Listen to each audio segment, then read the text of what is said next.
All right, आज के इस वीडियो में हम सीबीएसई क्लास 10th के chapter the making of a scientist को समझेंगे। क्या आप जानते हैं कि एक साइंटिस्ट कैसे तैयार होता है?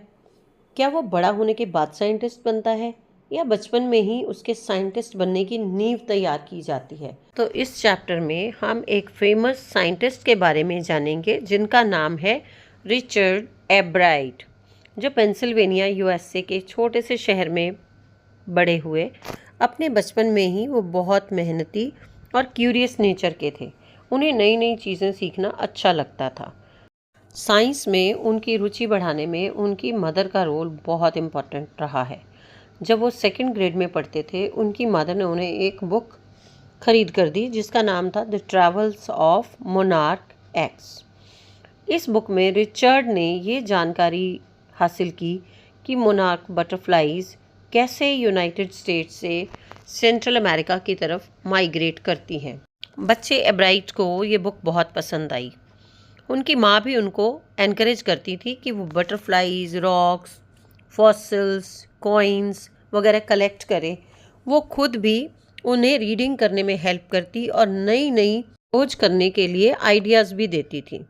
क्लास 2nd में ही एब्राइट ने 25 स्पीशीज़ ऑफ बटरफ्लाइज कलेक्ट की अपने होम टाउन और उसके आसपास की जगह से। उन्होंने अपने बेसमेंट में इन बटरफ्लाइज को पाला और एग्स से लेकर कैटरपिलर, प्यूपा और एडल्ट बटरफ्लाई बनने तक स्टडी किया।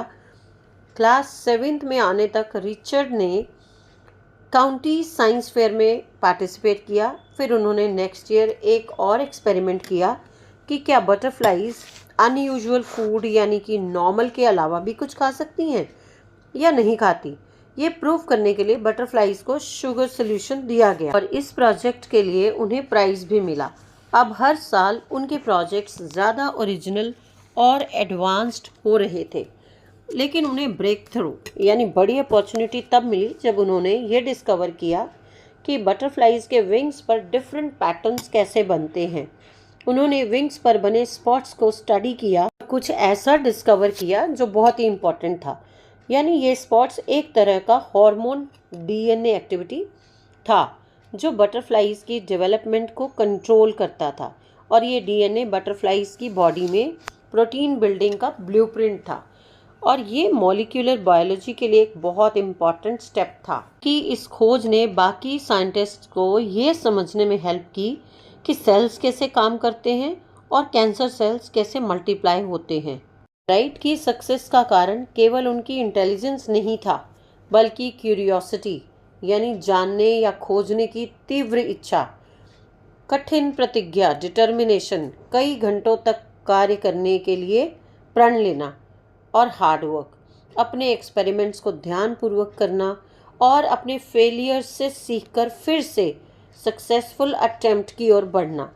अपनी क्लास 8 के प्रोजेक्ट में उन्होंने ये ढूंढने का प्रयास किया कि वायरल डिसीज़ किस तरह से कुछ सालों में मोनार्क कैटरपिलर को मार डालते हैं। एब्राइट सोचता था कि ये बीमारी एक बीटल या भंवरे से फैलती है, इसलिए उसने लार्वा के साथ साथ कुछ भंवरों को भी पालना शुरू किया, जिसके रिजल्ट्स कुछ खास नहीं थे, किंतु उसने ये प्रूव कर दिया कि उसने कुछ नया करने की कोशिश की। अगले साल उसने साइंस फेयर में ये एक्सपेरिमेंट किया कि वायसराय बटरफ्लाइज मोनार्क बटरफ्लाइज की नकल क्यों करती हैं। एक्चुअली मोनार्क बटरफ्लाइज को बर्ड्स नहीं खाती थी क्योंकि उनका टेस्ट बर्ड्स को अच्छा नहीं लगता था।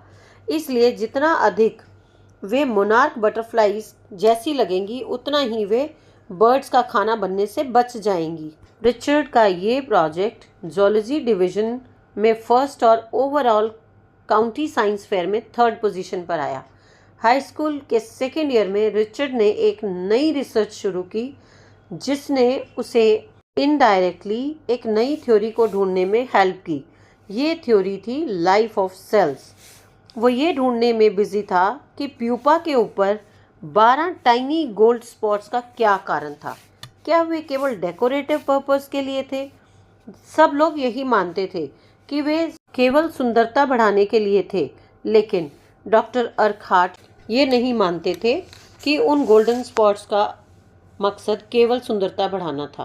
क्वेश्चन का आंसर ढूंढने के लिए एब्राइट और उनके एक साथी ने एक डिवाइस तैयार किया जिससे ये पता चला कि प्यूपा के ऊपर 12 गोल्ड स्पॉट्स एक इंटरनल हार्मोन रिलीज कर रहे थे जो बटरफ्लाई के फुल डेवलपमेंट के लिए ज़रूरी था।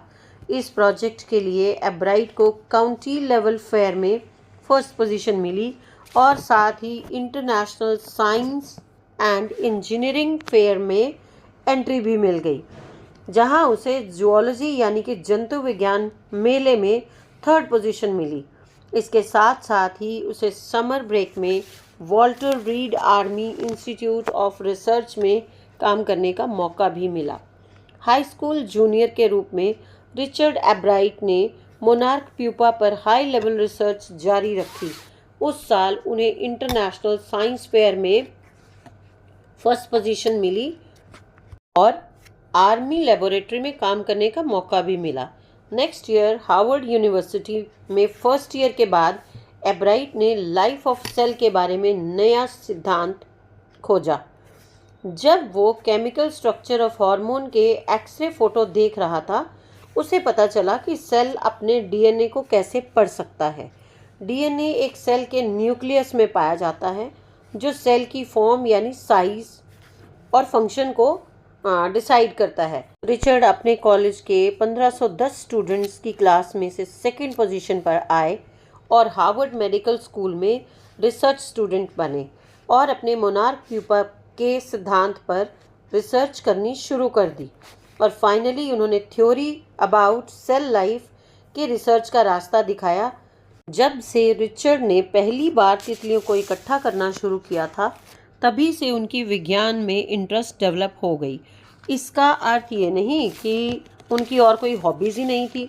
वो एक चैम्पियन डिबेटर, पब्लिक स्पीकर, अच्छे कैनोइस्ट यानी नाव चलाने वाले, अच्छे फोटोग्राफर भी थे, खासकर नेचर और साइंस फेयर की तस्वीरों का। रिचर्ड के अध्यापक मिस्टर वियरर कहते थे कि रिचर्ड कॉम्पिटिटिव था। वो सिर्फ जीतने के लिए या प्राइज़ लेने के लिए काम नहीं करता था, बल्कि वो बेस्ट करने के लिए काम करता था। एक साइंटिस्ट बनने के लिए इंग्रेडिएंट्स चाहिए, वो है first rate mind, curiosity, will to win. इन सबको मिक्स करो, ये सारे गुण एब्राइट में हैं। एक बचपन में पढ़ी हुई book the travel of monarch ने उसके वैज्ञानिक बनने की राह खोल दी।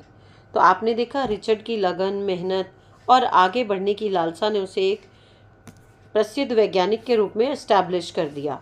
आप भी उनसे ये सीख लेकर अपने लिए जीत की राह प्रशस्त कर सकते हैं। Good luck.